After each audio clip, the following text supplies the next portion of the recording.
बिस्मिल्लाहिर्रहमानिर्रहीम। आप सबको मुबारकबाद। आज पाकिस्तान ने अपनी तारीख में पहली मर्तबा ग्लोबल एक्सचेंजेस के लिए एक रेगुलेटेड, ट्रांसपेरेंट और ग्लोबली कंप्लायंट रास्ता खोला है। ये सिर्फ एक पॉलिसी की अनाउंसमेंट नहीं है, ये एक सोच की अक्कासी है और एक इंस्टीट्यूशन का शिफ्ट है। ये फ्यूचर की बात है। बाइनेंस और हुबी को दिए गए नो ऑब्जेक्शन सर्टिफिकेट इसी एक नई सोच का पहला प्रैक्टिकल कदम है। और मैं क्लियर करता जाऊं, ये एनओसी कोई शॉर्टकट नहीं है, ये कोई ब्लैंकेट अप्रूवल नहीं है, ये एक risk mitigated, phased, supervised entry framework का पहला स्टेप है, जो पाकिस्तान फर्स्ट है और दुनिया भर में यही बेस्ट प्रैक्टिस है। इस फ्रेमवर्क के जरिए हमने 3 चीजों को फौरन कंट्रोल कर लिया है। पहली, एंटी मनी लॉन्ड्रिंग और counter financing of terrorism. Her platform के लिए गो एएमएल रजिस्ट्रेशन और फाइनेंशियल मॉनिटरिंग यूनिट के साथ डायरेक्ट लिंकेजेस लाजमी है। दूसरा, ओनरशिप और कंट्रोल की ट्रांसपेरेंसी। कौन मालिक है, कौन कंट्रोल करता है, कौन जिम्मेदार है। Fitness and proprietary checks, disclosures और वेरिफिकेशन के बगैर कोई एंट्री नहीं। तीसरा, एनफोर्समेंट टाइमलाइंस के साथ लाइसेंसिंग का रास्ता खोलना। जो एंटिटीज पाकिस्तान के कानून और ओवरसाइट के साथ आगे बढ़ेंगी, उन्हीं के लिए एक क्लियर और मेजरेबल पाथवे, इसके बाद ही लाइसेंसिंग का मरहला शुरू होगा। यह कोई नया एक्सपेरिमेंट नहीं है। पाकिस्तान ने कोई अनोखा मॉडल इंट्रोड्यूस नहीं किया। दुनिया के लीडिंग फाइनेंशियल सेंटर्स इसी तरह फेज अप्रोचेस में नई इंडस्ट्रीज को अप्रोच करते हैं। दुबई वारा पहले लिमिटेड अप्रूवल्स देता है और उसके बाद लाइसेंसिंग की तरफ जाता है। यूके में, यूनाइटेड किंगडम में क्रिप्टो फर्म्स को पहले एफसीए, फाइनेंशियल कंडक्ट अथॉरिटी के साथ एएमएल रजिस्ट्रेशन लेनी होती है। सिंगापुर में monetary authority Singapore in principle approval देती है, जहां पे ऑपरेशंस रिस्ट्रिक्टेड होते हैं पहले। हांगकांग, जापान, ऑस्ट्रेलिया में भी पहले सुपरविजन, बाद में एक्सपेंशन। इसका मतलब बहुत सिंपल है कि हमने पहले इस इंडस्ट्री को कंट्रोल करना है और बाद में स्केल करना है, जो पाकिस्तान फर्स्ट अप्रोच है। आज पाकिस्तान दुनिया के टॉप 3 क्रिप्टो अडॉप्शन कंट्रीज में शुमार है। अंदाजे के मुताबिक 30 से 40 मिलियन क्रिप्टो यूजर्स हैं पाकिस्तान में। ये बगैर किसी रेगुलेटरी फ्रेमवर्क, बगैर किसी क्लासरूम, बगैर किसी एजुकेशन के उन्होंने ये इंडस्ट्री को अडॉप्ट कर लिया है। इसमें एक बहुत अच्छी चीज ये है कि हमें पता चलता है हमारी यूथ वर्ल्ड क्लास है, बट क्या हमारे सिस्टम्स वर्ल्ड क्लास है? क्या हमारी रेगुलेशंस वर्ल्ड क्लास है? जब अवाम इतनी सिस्टम के अंदर है तो क्या स्टेट का बाहर रहना समझदारी है? इनोवेशन को आप इग्नोर नहीं कर सकते, इनोवेशन को आप खत्म नहीं कर सकते। अगर आप राइट पॉलिसीज नहीं लेके आएंगे तो सिर्फ अवाम को गैर महफूज कर देंगे और मुल्क को कमजोर कर देंगे। और हमारी मुल्क की लीडरशिप ने इस चीज को मद्देनजर रखते हुए इस गैप को कम करने की कोशिश की है। ग्लोबल फाइनेंस कहां जा रहा है, ये डिसीजन हमारा आइसोलेटेड नहीं है। यूरोपीय यूनियन ने मीका इंट्रोड्यूस किया, जो 27 मुल्कों को एक यूनिफाइड क्रिप्टो लॉ देता है।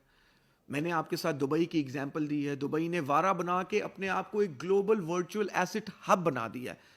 सिंगापुर ने रिस्ट्रिक्शंस के साथ इनोवेशन फ्रेंडली फ्रेमवर्क इंट्रोड्यूस किया है। यूके ने एएमएल कंप्लायंस को गेटवे बनाया है। आज ग्लोबल बैंक्स टोकनाइजेशन की बात कर रही है। 100 ट्रिलियन की global bond markets digital rails की तरफ जा रही है। इंस्टीट्यूशंस स्पेकुलेशन नहीं चाहते, इंस्टीट्यूशंस रेगुलेटेड रेल्स चाहते हैं। और जो मुल्क इन चीजों को पहले रेगुलेट कर देंगे, वहां पे क्लैरिटी होगी तो कैपिटल अट्रैक्ट होगा। पाकिस्तान के पास जो अपॉर्चुनिटी है वो बहुत कम मुल्कों के पास है। हम क्रिप्टो को प्रमोट नहीं करना चाह रहे, हम क्रिप्टो को रेगुलेट करना चाह रही हैं, क्योंकि पहले ही यहां पे अडॉप्शन है। हमारा मुल्क जो है वो 5th मोस्ट पॉपुलस कंट्री है, टेक सेवी यूथ है, اور ایک بہت فاسٹ گروئنگ ڈیجیٹل اڈاپشن ہے. لیکن اس ٹیلنٹ کا فائدہ تبھی ہے جب اس ٹیلنٹ کے پاس ایک لیگل اسٹرکچرڈ رستہ ہو, اس ٹیلنٹ کے پاس ایک فریم ورک ہو, ورنہ ٹیلنٹ یہاں سے چلا جائے گا. اور یہ اسٹیٹ کی ذمہ داری ہے کہ ہم ایک انیبلنگ انوائرمنٹ کریٹ کریں ان ایمرجنگ ٹیکنالوجیز کے لیے. یہاں پہ اسمارٹ ریگولیشن ہو کہ دنیا کا کیپٹل یہاں پہ فلو کرے. اور یہ فریم ورک خالی ٹریڈنگ کے لیے نہیں ہے. یہ فریم ورک میں ہم پاکستان کو 2035-2050 کی انڈسٹریز کے لیے تیار کرنا چاہ رہے ہیں. Blockchain analytics, cyber security, compliance technology, tokenize finance, digital payment infrastructure. ہم چاہتے ہیں کہ پاکستانی یوتھ صرف کنزیومرز نہ بن کے رہ جائے, وہ بلڈرز بنے, وہ گلوبل ایکسپرٹس بنے, وہ گلوبل انوویشن ٹیبل پہ ان کی کرسی ہو. کچھ لوگ کہتے ہیں کہ جی یہ کرنے سے رسک ہوگا. میں کہتا ہوں یہ نہ کرنے سے رسک زیادہ ہے. ہم پیچھے رہ جائیں گے کیونکہ ہسٹری بہت سمپل ہے. ہسٹری ہمیں بتاتی ہے کہ ریلویز نے ملکوں کو جوڑا, بجلی نے انڈسٹریز کو پیدا کیا, انٹرنیٹ نے اکانومیز بدل دی, اور آج ڈیجیٹل فائنانس وہی رول ادا کر رہا ہے 2025 میں. سوال یہ نہیں ہے کہ فیوچر کیا ہوگا, سوال یہ ہے کہ فیوچر کریٹ کون کرے گا, اس فیوچر میں کنزیومر کون ہوگا. اور پاکستان کو تیاری کرنی ہے. میں ایز اے ٹیکنالوجسٹ اور ہمبل پبلک سرونٹ, یہ میری ذمہ داری ہے کہ میں وہ چیزیں پاکستان کے لیے ریگولیٹ کروں اور وہ چیزیں لے کے آؤں جو آج سے 10 سال کے بعد ہوں گی, کہ پاکستان ریڈی ہو, ہم ریگولیٹڈ ہوں, ہم گلوبلی ٹرسٹڈ ہوں, اور وہ ٹیکنالوجی کے ذریعے ہم ساورنٹی کو مضبوط کریں, اپنے اکنامک مسل کو مضبوط کریں. یہ قدم اس ملک کی لیڈرشپ نے اسی ویژن کے ساتھ رکھا ہے.